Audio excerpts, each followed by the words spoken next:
ನಮಸ್ಕಾರ ಸ್ನೇಹಿತರೆ. PM Kusum B ಯೋಜನೆ ಮೇಲೆ ಸೋಲಾರ್ ವಾಟರ್ ಪಂಪ್ ಇನ್ಸ್ಟಾಲೇಷನ್ ಎಲ್ಲ ಆಗಿದೆ. ಅದರದ್ದು ಅಫಿಷಿಯಲ್ ಡಾಟಾ ಏನಿದೆ ಅಂದರೆ ಸುಮ್ಮನೆ ಇಷ್ಟು ಅರ್ಜಿ ನೆಕ್ಸ್ಟ್ ಕರೀತಾರೋ ಇಲ್ಲೋ ಗೊತ್ತಿಲ್ಲ, ಈ ಥರ ಡೌಟ್ ಮೇಲೆ ಹೇಳ್ಬೇಡಿ, ಕಂಪ್ಲೀಟ್ ಡಾಟಾ ಕೊಡಿ ಅಂತ. ಡಾಟಾ ಹೇಳ್ತೀನಿ. ಅದು MNRE ಇಂದ ಅಪ್ರೂವಲ್ ಆಗಿದ್ದು ಟೋಟಲು 2/12/2019. ಆ ಟೈಮಲ್ಲಿ 6,000 point solar pump set sanction ಆಗಿತ್ತು.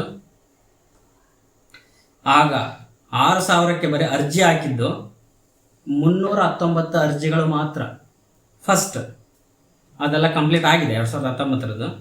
ಸೆಕೆಂಡು 13/1/2021 ಆವಾಗ 10,000 ಪಾಯಿಂಟ್ನ ಶಾಂಕ್ಷನ್ ಆಗಿತ್ತು.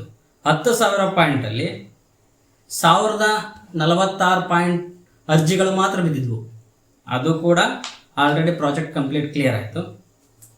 ನೆಕ್ಸ್ಟ್ 6/12/2023, 20/8/2024, 9/1/2026 ಇಷ್ಟು ಪೀರಿಯಡಲ್ಲಿ ಟೋಟಲ್ 40,000 ಪಾಯಿಂಟ್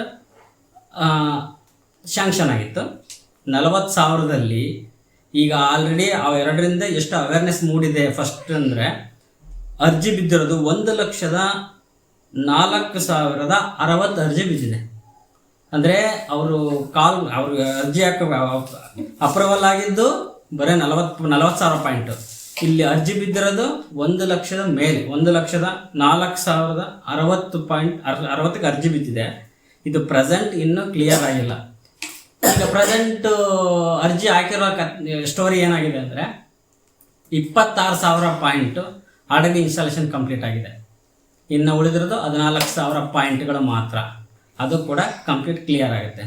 ಆದರೆ ಪ್ರೆಸೆಂಟ್ ಅರ್ಜಿ ಹಾಕಿರೋರು ಮಾತ್ರ ಆಲ್ರೆಡಿ ಇದ್ರ ಬಗ್ಗೆ ತಿಳ್ಕೊಂಡು ಟ್ರೈ ಮಾಡಿ ಅರ್ಜಿ ಹಾಕಿರೋರು 1,04,060 ರೈತರಿಗೆ ಆಲ್ರೆಡಿ ಇದ್ರ ಬಗ್ಗೆ ತುಂಬ ಗೊತ್ತಿದೆ. ಯಾಕಂದರೆ ಎಲ್ಲ ಅರ್ಜಿ ಹಾಕಿ ಅವರು ಅದನ್ನು ಪ್ರೋಸೆಸ್ ಮಾಡ್ಕೊಂಡಿಲ್ಲ.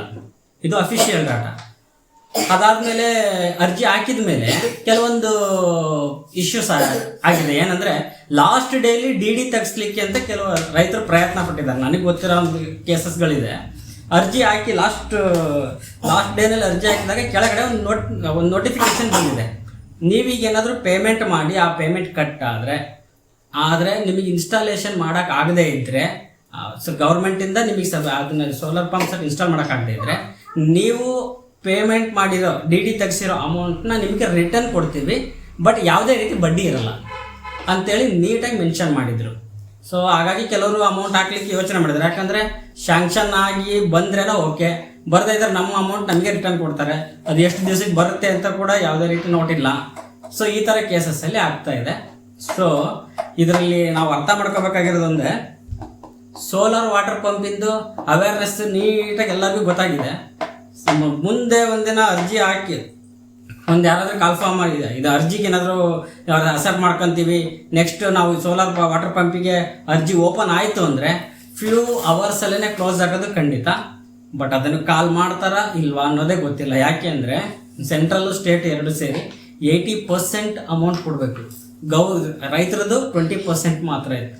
20% ಅಂದರೆ ಈಗ ಇವತ್ತಿನ 4 ಲಕ್ಷ 5 ಲಕ್ಷ ರೂಪಾಯಿ ಪ್ರಾಜೆಕ್ಟ್ಗೆ ಇವರು 70-80 ಸಾವಿರ ರೂಪಾಯಿ ಮಾತ್ರ ರೈತರು ಕೊಡ್ತಾರೆ. ಮಿಕ್ಕಿದ್ದೆಲ್ಲ ಗೌರ್ಮೆಂಟೇ ಅದನ್ನು ಭರಿಸ್ಬೇಕು. ಗೌರ್ಮೆಂಟಿಗೆ ವಜ್ಜೆ ಭಾರ ಆಗುತ್ತೆ ಇದು. ಬಟ್ ಅವ್ರು ಮಾಡ್ತಿರೋಕ್ಕೆ ಉದ್ದೇಶ ಏನು? ಇದ್ರ ಬಗ್ಗೆ ತಿಳ್ಕೊಳ್ಳಿ. The universal concept. ಎಷ್ಟು ಮೋಟರ್ ಪಂಪ್ ಸೆಟ್ಗಳು ಎಲೆಕ್ಟ್ರಿಸಿಟಿ ಸಪ್ಲೈನ ಕನ್ಸ್ಯೂಮ್ ಮಾಡೋದು ನಿಲ್ಲಿಸುತ್ತೋ ಅಲ್ಲಿಗೆ ಆ ಪವರ್ನೆಲ್ಲ ಸೇವ್ ಆದಂಗೆ ಔಟ್ಸೈಡ್. ಈಗ KVಯಿಂದ ನಾವು ಪವರ್ ತೊಗೊಳ್ಳಲ್ಲ ಅಂದರೆ ಆ ಪವರ್ ಸೋಲಾರ್ನಿಂದನೇ ಬರ್ತಾ ಇದೆ ಅಂದರೆ ಅಲ್ಲಿಗೆ ಯೂನಿವರ್ಸಲ್ ಕಾನ್ಸೆಪ್ಟಲ್ಲಿ ಏನಾಯಿತು, EB ಪವರ್ ಕನ್ಸ್ಯೂಮ್ ಆಗ್ತಾ ಇಲ್ಲ. ಯಾಕಂದರೆ ಫ್ರೀ ಕರೆಂಟ್ ಕೊಡ್ತಾ ಇದ್ದಾರಲ್ಲ, ಆ ಫ್ರೀ ಕರೆಂಟ್ನ ನಾವು ತೊಗೊಳ್ತಾ ಇಲ್ಲ ಅಂದರೆ ಅದು ಗೌರ್ಮೆಂಟಿಗೆ ಪ್ರಾಫಿಟೇ.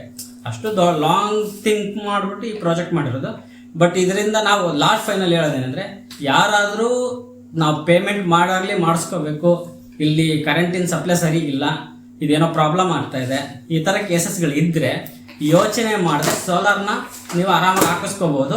ಸೋಲಾರ್ ಹಾಕಿಸ್ಕೊಂಡ್ರೆ ನಿಮಗೆ 100% ಬೆನಿಫಿಟ್ ಇದೆ. ಅದರಲ್ಲಿ ಯಾವುದೇ ಲಾಸ್ ಇಲ್ಲ. ನಾವು ರೈತರು ಸುಮಾರು 3 ಲಕ್ಷ ಈಗ 2.5 ಲಕ್ಷ 3 ಲಕ್ಷದಲ್ಲೆಲ್ಲ ಆಗುತ್ತೆ. ಅಷ್ಟೊಂದೆಲ್ಲ ದುಡ್ಡು ಖರ್ಚು ಮಾಡಿಬಿಟ್ಟು ಮಾಡಿಸಿದ್ರೆ ವರ್ತಾ, ನಾಳೆ ಇದರ ವಾರಂಟಿ ಇದು ಏನಾದರೂ ಇಶ್ಯೂ ಬರುತ್ತಾ, ಅಥವಾ ಪ್ರಾಡಕ್ಟ್ ಹೆಂಗೆ ಲೈಫ್ ಇರುತ್ತಾ? ಡೆಫಿನೆಟಾಗಿ ಲೈಫ್ ಇರುತ್ತೆ. ಪ್ಯಾನಲ್ಲಿ 25 ವರ್ಷ ವಾರಂಟಿ ಇರುತ್ತೆ. ಮೋಟ್ರು ಗುಡ್ ಕ್ವಾಲಿಟಿ ಮೋಟ್ರನ್ನ ನೀವೇ ಪರ್ಚೇಸ್ ಮಾಡ್ಬೋದು. ವೇರಿಯಬಲ್ ಫ್ರೀಕ್ವೆನ್ಸಿ ಡಿವೈಸ್ ಅದು ಕೂಡ ಗುಡ್ ಕ್ವಾಲಿಟಿ ಸಿಗುತ್ತೆ. ಸರ್ವಿಸ್ ಕೂಡ ಚೆನ್ನಾಗಿರುತ್ತೆ. ನೀವು ಯಾವುದ್ರ ಬಗ್ಗೆನೂ ಜಾಸ್ತಿ ಯೋಚನೆ ಮಾಡಿದೆ ನೀವೇನಾದರೂ ಸೋಲಾರ್ ವಾಟರ್ ಪಂಪ್ನ ಪೇಮೆಂಟ್ ಮಾಡಿಸ್ಕೊತೀನಿ ಅಂದರೆ ಮಾಡಿಸ್ಕೊಳ್ಳಿ, ಏನು ತೊಂದರೆ ಏನಿಲ್ಲ. ಪೇಮೆಂಟ್ ಬರ್ಡನ್ ಆಗುತ್ತೆ, ಬಟ್ ಇದು ಆದ್ರೂ ಗೌರ್ಮೆಂಟ್ಗಾದ್ರೂ ಅಷ್ಟೇ ಬರ್ಡನ್ ಆಗಿದೆ. ಗೌರ್ಮೆಂಟ್ ಅಮೌಂಟ್ ಅಂದರೆ ನಾವೇ ಕೊಟ್ಟಿರೋದು, ಬಟ್ ಏನಾಗುತ್ತೆ ಗೌರ್ಮೆಂಟಿಂದ 80% ಬಂದು ನಾವು 20% ಕೊಟ್ಟಿರೋದ್ರಿಂದ ಇದರಲ್ಲಿ ಮಾತಾಡೋನೇ ಮಹಾಶಿವರ ಅಂತಾರಲ್ಲ, ಆಗಿಲ್ಲ. ಫಸ್ಟ್ ಯಾರು ಅರ್ಜಿ ಹಾಕಿ DD ತೆಗ್ಸಿದಾನಲ್ಲ ಅವನೇ ಮಹಾಶಿವರ, ಹಾಗಾಗಿದೆ ಇದು. ಇದ್ರ ಬಗ್ಗೆ ಏನಾದರೂ ಮತ್ತೆ ನನಗೆ ಅಪ್ಡೇಟ್ ಬಂದರೆ ಡೆಫಿನೆಟಾಗಿ ನಾನು ಇದ್ರ ಬಗ್ಗೆ ಮಾಹಿತಿ ಕೊಡ್ತೀನಿ. Thank you. ಸೋಲಾರ್ ಬಗ್ಗೆ ಇದೇ ರೀತಿ ಹೆಚ್ಚಿನ ಮಾಹಿತಿ ಬೇಕು ಅಂದರೆ ನನ್ನ ಪೇಜ್ ಫಾಲೋ ಮಾಡಿ. ನನಗೆ ಬರ್ತಾ ಇರೋ ಎಲ್ಲ ಮಾಹಿತಿನೂ ನಿಮಗೆ ಶೇರ್ ಮಾಡ್ತೀನಿ. ಆ್ಯಂಡ್ ಸಬ್ಸ್ಕ್ರೈಬ್ ಮಾಡಿ.